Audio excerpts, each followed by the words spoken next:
That breaking news we begin with here. The man accused of heinous crimes spanning over 3 decades is dead, according to prosecutors. Roger Golubski was a KCK police detective charged in assaults that happened in the late 90s and into the 2000s. Now, we learned of Golubski's death just this morning, the same day as his federal trial was set to begin. Now, many of Golubski's accusations happened while he was employed with the KCK Police Department. Those include sexually assaulting women. And again, today was supposed to be the first trial to come from all of it, where he was charged with violating the civil rights of 2 women. The second federal accusation involves a sex trafficking ring and an apartment complex. He also faced several civil lawsuits. And we have live team coverage for you on this breaking news story here at noon. KCTV5's Gianni Navarro is live in Topeka, where the trial was supposed to begin. But we begin with KCTV5's Grace Smith, who is at a boat dock in Edwardsville. We're waiting here on an update from police on this case, Grace. Yeah, Carolina, we are just a little bit down off of 9th Street, where you can see there is still a lot of police activity. They are in front of Golubski's home. Now, when we arrived at about 10 a.m. this morning, take a look at this video. I immediately saw police crime scene tape around the house and a couple of detectives going in and out of the home as well. The Wyandotte Mobile Command Center was also on scene. A lot of eyes on that home there as we work to figure out what exactly led up to his death. Now, neighbors, I did knock on a few doors, and some neighbors didn't want to comment at all, and others say that they just heard a lot of police sirens early this morning and looked out just to see a swarm of police. Now, we are still waiting on the Edwardsville police chief to give us those updates as to what exactly happened, what exactly led up to his death. And we have been on scene since 10 a.m. this morning. A lot of police work to find out exactly what happened. We'll send it back to you guys. Yeah, and obviously that police presence prompted when he didn't show up in court. So our team coverage continues here as we go live to our Gianni Navarro, who is in Topeka. Gianni, I'm sure there was so much confusion and now shock for people who were waiting for that jury selection to get underway today. Yeah, Carolina, I'm going to kind of backtrack and talk about the details of what happened and what led up to the event after we found out that Golubski died. Now, he was supposed to appear in court this morning, like you have mentioned, but when his attorneys came in, Golubski was not there. His attorney said that Golubski was not going to show up because he was, quote, despondent over the media attention of the trial.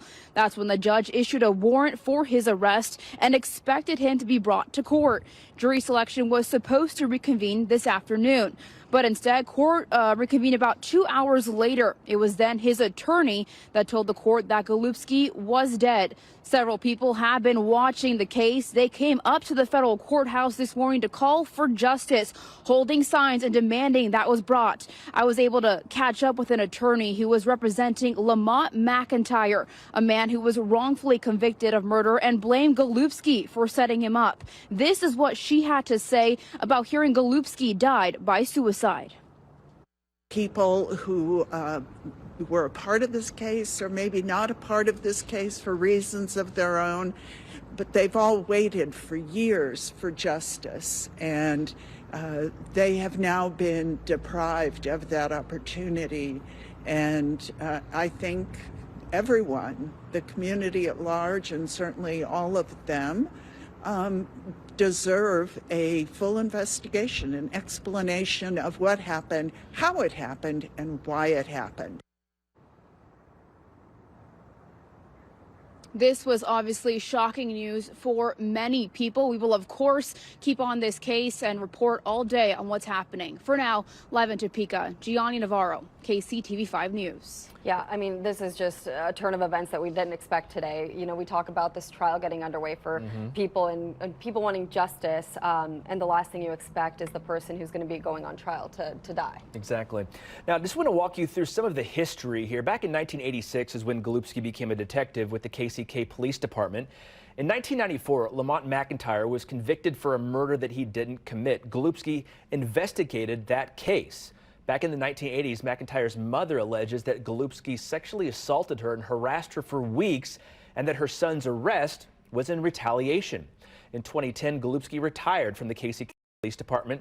And in 2021, a federal grand jury investigation into Golubski became public knowledge.